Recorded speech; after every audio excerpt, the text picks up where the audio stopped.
Well, hi, everybody. It's this very, very, very special edition. And we've spared no cost to bring this to you today.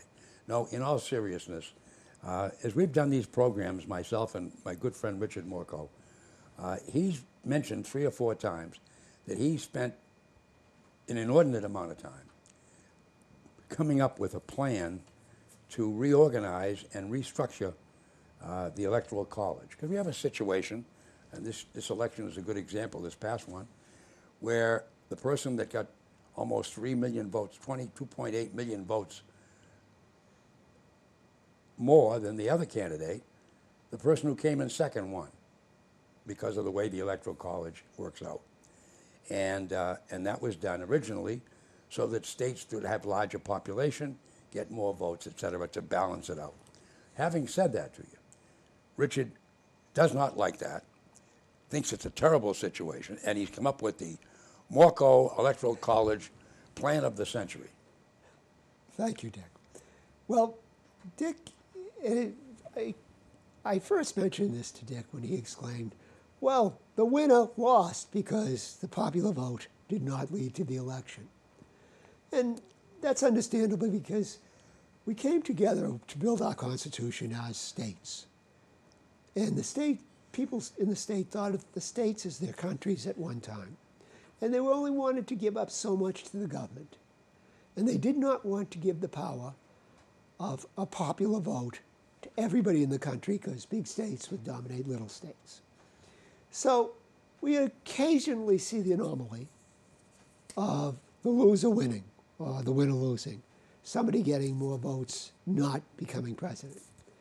And Dick is against that. I'm not against it.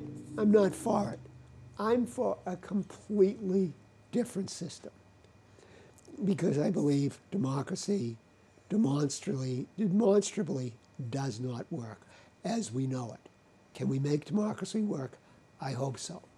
The important thing is it's worse here now in the mass media because you see those debates on TV for president, they're not debates. Oh, no, they're not a debate. That's a discussion. Oh, it's just a joke. Well, they ask the dopiest questions of people.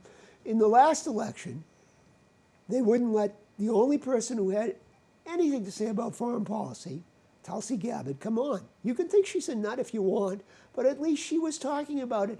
And every time, whether it was Mayor Pete or Kamala, when they got up against her, they lost because she had the goods on them, so they got her off the TV.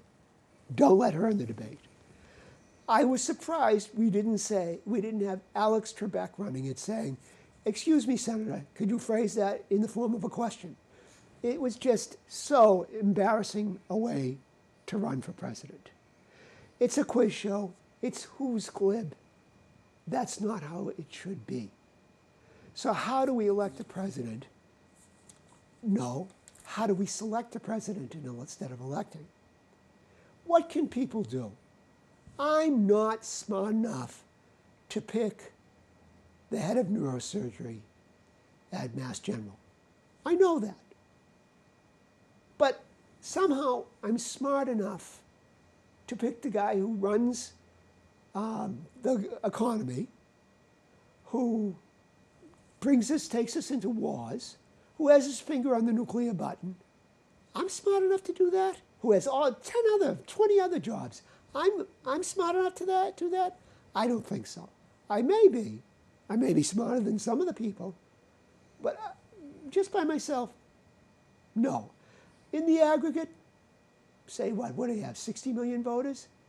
Are we all smart enough to answer that question? I don't think so. But what are we smart enough to do? Are we smart enough to say, who is the best person we know in our town, our city, government? We might be smart enough to do that. How about in our neighborhoods? Now, I live in the holy town of West Brookfield. It's one of the most pleasant places in the world. I do hate to go to the town meeting, but we get the job done. We fight it out. We're not qualified to do that, but we do it, and it's good. I hate the town meeting. It's boring. It's long. But it's effective democracy. So if we got together, But let me just interject, just as a side to this, and I'm glad you mentioned that. I think town meetings are a thing of the past. I think that party's over because I've used to be a town moderator, and I've watched it happen, where an agenda takes place, where they'll come in, and it happened recently in Charlton, where they wanted to get something passed, and in they come with their grandmothers and grandfathers. They all come in. Article 6 is up. They vote, get it passed, and then they get up and leave. ain't democracy wonderful? Yeah. Okay. Oh, yeah. So I'm not asking them to do it. Town meetings really may be one of those things that's hung on a little bit too long, but that's neither here nor there. But I'm not asking them No. to allow. What I'm asking them is a town meeting sized electorate is vote for the best person in their town to represent them to select the next level of electors until we get all the state electors. So what do we have? 8? Did you say 9? 8 or 9 in Massachusetts? We have an 8 in Massachusetts. 8 electors or 8 congresspeople? 8 electors. 8 electors in Massachusetts. Who are bound to vote by the popular vote. Yeah, as it is now. Yep. And that wasn't always the way it was. They just screwed up in making the first electoral college, and then they continued to screw up. At one point, the electors were picked by the state senate. The last people I would trust to pick the electors is the great and general court, either house. Anyway, but we can probably hope we can pick the best person among us. And then they go to the next level, town meeting size, or a few hundred people, and they pick the best people among them, and we winnow it down. We do it by district, and we winnow it down so we have the 8 people. They come together in Washington, and as the Constitution wants us to, they don't elect the president, they select him. Nobody runs. You don't run for president. It's not an office. You are elected. That's interesting you say that, because one of the tragedies I think in our country is we have Party A, Party D, and Party R. Party D picks a person, Party R picks a person, and says, okay, all you people, pick one of those 2. So how much choice do we really have? This year, we will end up with either Biden or Trump. 6 of one, half dozen. We're given a choice, right? The So orange think or the about that. vegetable. Think about that. We're going to have a choice.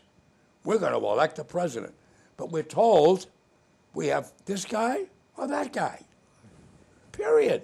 Now, Dick, remember you have many times you've spoken about your father. He was in 2 Yep, wars. yep. And he gets very angry at people who didn't vote, or God rest his soul, he got very angry at people.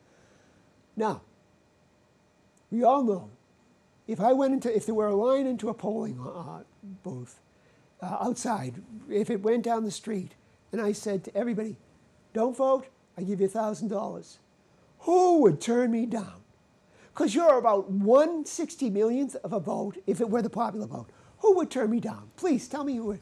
I wouldn't. There you go. And your father? Oh, he'd be upset. He'd be spinning. Oh, yeah. He'd be spinning. So this is where we are. The reality is you have no influence with your vote. No, you really don't. And this what you would You have. pick between the 2 people that the national parties put up. And if Period. And we've also seen on quite a few occasions where we've had, I remember Anderson was one of them that ran, Yeah. Perot ran, yeah, where we've had a third candidate, they can't get off the ground. no. Even if their ideas are rather good. Yeah. Now Anderson was an idiot. Yeah. Perot, he had more to say, but he was kind All of he had young. was money. Yeah, he had money. So they're not going to happen. It's not going to happen. No. So you have people from a lot of different ways of looking at it come to Washington. All right, what do you think about this guy? How about the Supreme Court justice, head of the Supreme Court? You think should we call him in and see if we can make him become president? How about this guy who wrote this book. People, bring them in.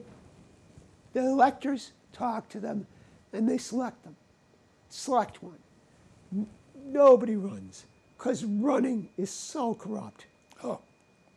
And the thing that always bothers me, and I was involved in campaigns, 3 or 4, 5, 6 of them, in Massachusetts, and I was on the finance committee of a couple of them where I raised money, and when you think about it, those campaigns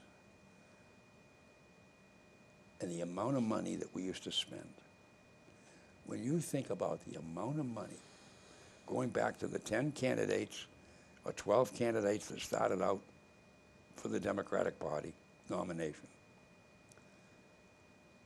and count up all the money that they spent just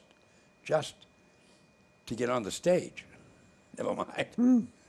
Now we're down to Biden and Trump.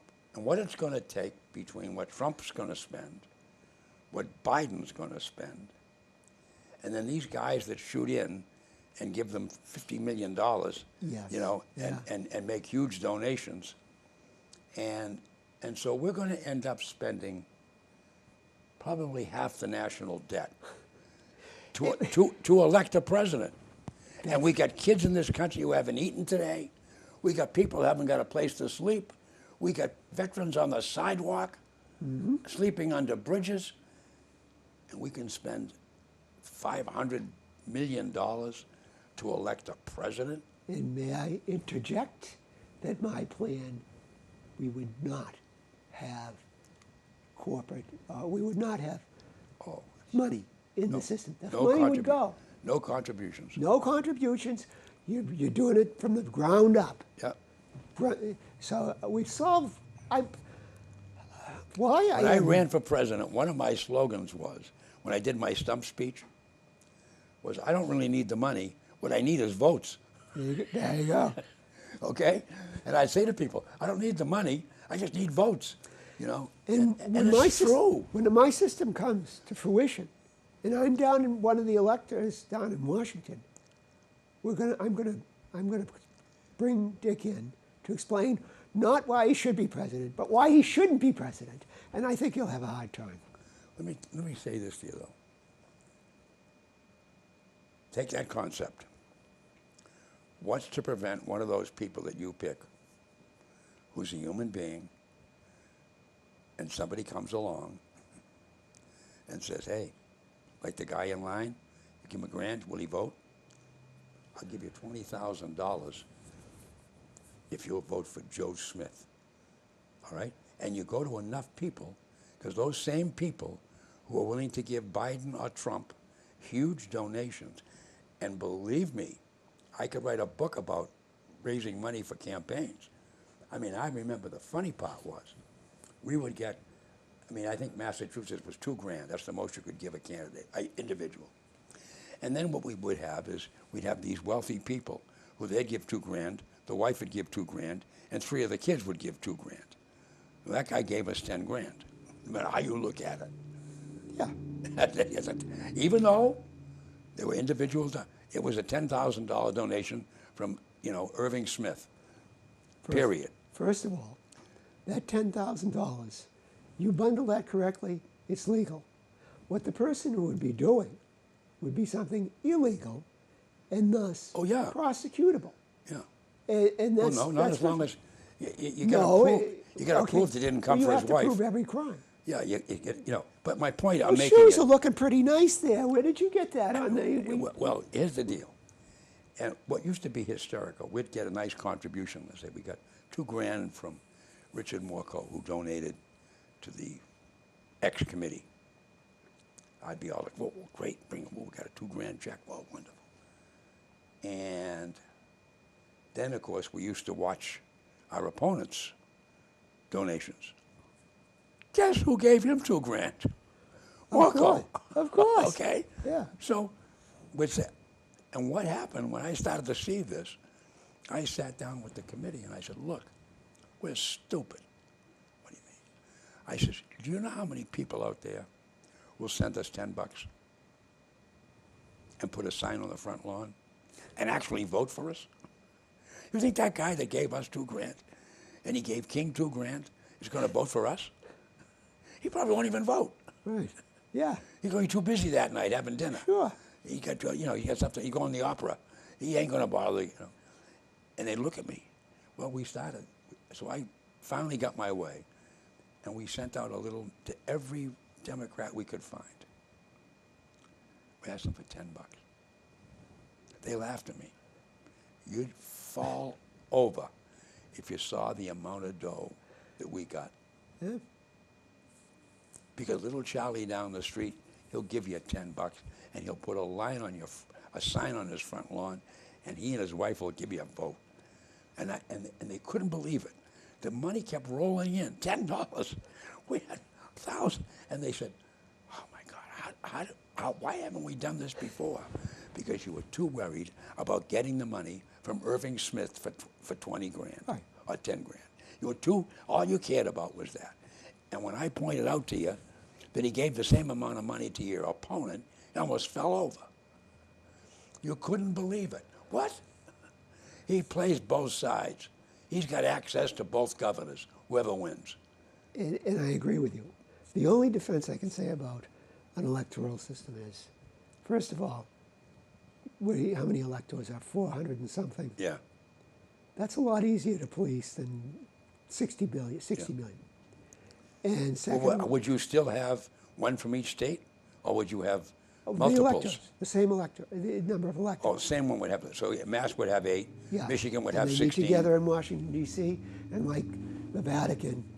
I know you evangelicals out there, don't worry about the Vatican. I'm just giving you an example how they do it. They put them all together, and they work at it until they come up with one. And if they don't come after a while, they cut down the food. Believe me, that concentrates the mind. Well, not only that. Especially if you were in Italy where there's good food. I'm trying to think about it, but I think the election for Francis was 6 votes or 5 votes before they finally got it. Yeah. Because you have to win, I guess you have to win 2/3 Yeah. at first. Yeah. And there was the first ballot, there was 5 names. Yeah. Then the lowest one gone. And then they had the next ballot, there was 4, and they cut it down to 3, then they got it down to 2, but they had to vote twice because one of them didn't get enough, and then finally Francis got enough votes and Right. he became Pope. But And you think that's a great system because you love Francis. I think he's a great Pope. I think he's terrific. I think he's a Jesuit. They're liberal. Oh, gosh. They're liberal. But anyway. Well, they couldn't get a Catholic, so they got a Jesuit. Yeah, that's right. Anyway, I had a great friend who was a priest who was a Jesuit, taught at BC, got burned out, went to the cardinal and asked him if he could be a secular priest. He said, sure. He ended up at Sacred Heart, Malden, where I was a kid growing up. It was Joe McIsaac. And Father McIsaac was, because he was very, very intellectual. He taught at BC for years. That was Jesuit thing. He was a sharp cookie, but he was a fun guy, and he just said he got so sick and tired of getting up every day, going to teaching kids, same stuff over and over again. He just needed something different, And the Jesuits couldn't believe he was going to leave and go become a secular priest. But we digress. But I mean, the question is, and there's no question, that the system we have is suspect. That is a very kind way of putting it. If we need an ambassador to somewhere, no. we got to have Dick there. That was good. Let me tell you what my father used to say to me when I was growing up. He says, I hope with all your political connections, you never end up the ambassador to the court of St. James, because you'll have us at war with the Queen, because you won't put up with it. I said, Dad, that's not one of my goals. Well, now I think you've mellowed to the point where you use the word suspect. Yeah. And you didn't use 6 or 7 expletives with it. It's a good word. Yeah, that was good. I was proud of you. And so look, if there's anybody sitting out there who doesn't think we need a change, and I know the minute I use the word change, I scare people. I know that. I got it. But boy, do we have to change. What we're doing now ain't working. No, it isn't. You know, and that goes back, and I remember writing to when Steiner was his name, Tom Steyer. Oh my gosh. When he was running, and he had a big, he was all for term limits, and I sent him $1 because he asked me for $1, and I said no one's ever asked me for $1, so I put $1 in an envelope and I mailed it to him, but I wrote a note, and I told him, you're barking up the wrong tree. I says, because while that's a great idea, and while I agree, boy, do we need it, the problem is, tell me which one of the 100 senators, and I said one specifically, and which one of the 435 members of the House do you have that will vote to get themselves out of office? Tell me who you have that you think will vote for term limits so that they can go out of office. And I never got an answer, of course, other than a thank you for my $1. Yeah, of course. Well, it's not, I mean, even you might possibly get a few who are figuring this is my last year, I hate these guys. You might get a few of those. There's somebody who says, I'm not running next year. But oh, you do every term, we get 2 or 3 who they're either tired or old or whatever. But the young guy who comes in and thinks, well, there's a mid-range. There's this guy who comes in and thinks, I'm going to be president. And he might.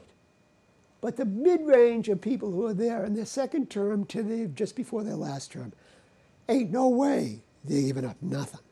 Nope. Yeah. Nope. It's a it's a position that just it becomes theirs. Yeah. It becomes theirs, and I think that's one of the tragedies. And look, I was coordinator in Central Mass for Ted Kennedy in 1962 when he beat Eddie McCormick and became the senator for the seat that his brother held. And I worked with Ted Kennedy for many years. He was there 47 years. He got there, he won, and then never lost. And it became his seat. I remember some of these guys, there were so many of them, I can't think of their names. They were all in their 80s, some of these senators. And they were voting that you and I have to retire when we're 65. But they, at 86, can stay in office for as long as they're alive. It boggles the mind. It does. Yeah. I mean, it really does. And so there's no question what we're doing is wrong. It's not working. And the problem is the chances of trying to make it work are difficult because the people who have to vote to change it will not vote to get themselves out of office. So they're not going to do anything. I mean, what people don't realize, and I've said this to you, you and I have chatted about this many times. I'll never forget. I was on John Kerry's campaign when he ran for senator. We had a gang of us, flew down with him to Washington. We had a chartered plane. We all went down for his swearing in. The senior George Bush swore him in. He was the vice president at the time. And we had a get-together down at the Dubliner, which is just off the hill, that night for all of us from Massachusetts. And I've shared this story with you. And about 9:30, 10 o'clock, door slams open and in comes, like it was noontime, bright as day, Ted Kennedy with a friend. Brings him over, comes around the room to the different tables. I want you to meet my friend Dick Bond. Dick, this is Senator Orrin Hatch, my best friend. That afternoon, they each called each other donkeys on the floor of the Senate. Okay, there they are, the two of them. And he's bringing them in to meet all of us from Massachusetts. all his buddies, and which was great. And I remember telling some people when I got home, you know who Ted Kennedy's best friend is? Orrin Hatch. What? You're crazy. I said, it's the way it is. And Orrin Hatch sat there at the table I was at with those three or four of us and shared with us, when I need something and I need 8 votes, I go to Kennedy, say, Ted, I need 8 votes. Can you get me 8? I got to get this bill through. It's going to give me a new highway, 6 new fire trucks, 38 libraries. I got to get this through. Sure. And he says, and when Ted needs 5 or 6 votes, he's got all the Democrats, but he needs a few more. Orrin, I need 6 votes. I need 7 votes. Whatever I need, can you get them for me? Sure. Because I'll get 7 guys from a state that could care less, that it won't hurt them, and they'll give Kennedy the vote to get what he wants. That speaks the system. Yeah. There was I think he was from Wyoming. I forget his name. He said, we have the stupid party and the evil party. The evil party is the Democratic Party. The stupid party is the Republican Party. And I am proud to say I'm a member of the stupid party. Now, sometimes the stupid party and the evil party get together and they do something that is both stupid and evil. We call that bipartisanship. Yeah. So, this is, what you told me doesn't, we know that, you're right. But I mean, I know for a fact that I've sat with senators, and they'll tell you getting half a loaf of bread is better than not having any bread at all. And they sit down and they compromise. If people really think that McConnell and Schumer hate each other, they're kidding themselves. They work together every single day. Okay? And they call each other. They did hate each other, they work together. They call each other all kinds of names, but when it comes down to it, they've got to coexist. You know what, though? Although I will be honest, in the last, 8, 10, 12 years, I have seen a major change in the House and the Senate in that we really have now come down to stupid and evil. I mean, they really, the old guys that used to work things out are gone. I mean, the stories about Reagan and Tip O'Neill are priceless. The president would call him up, and at 10 o'clock at night, he'd quietly sneak into the White House. Yeah, I remember that. Tip would, and they'd sit down and they'd work out a deal. And Tip would go the next day and get it voted. And that's what they did. But you see, it's coming to the end game because, first of all, there is far more rancor. Oh. And second of all, they don't realize it. The cupboard is bare. Can I tell you something? You know who's ruined our government? Television. Oh, certainly. Television ruined our government. Certainly. Everything is instantaneous. Television has ruined our government. Yeah. When we had radio, things used to be fine.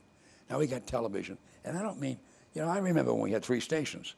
We had 4, 5, and 7. I'm that old too. Yeah, 4, 5, and 7. And that wasn't bad. No. But now we have 600. Oh, yeah. We have all these cable news stations, and they're all cutthroating each other and beating. And television has ruined our government. I tend to think we're coming to the reductio ad absurdum at this point now. It's just all reduced to the absurd. And this makes the whole something actually happening, imperative. We're going to lose this. Oh, yeah. If this keeps going. Oh, yeah, we are. We're in trouble. We've got to make some changes. Well, folks, there you are. That was a special edition with my good friend Richard Morchoe and his idea about the Electoral College, which makes sense. And that's the problem with it. Exactly. That's another Conversations with. Thanks for watching.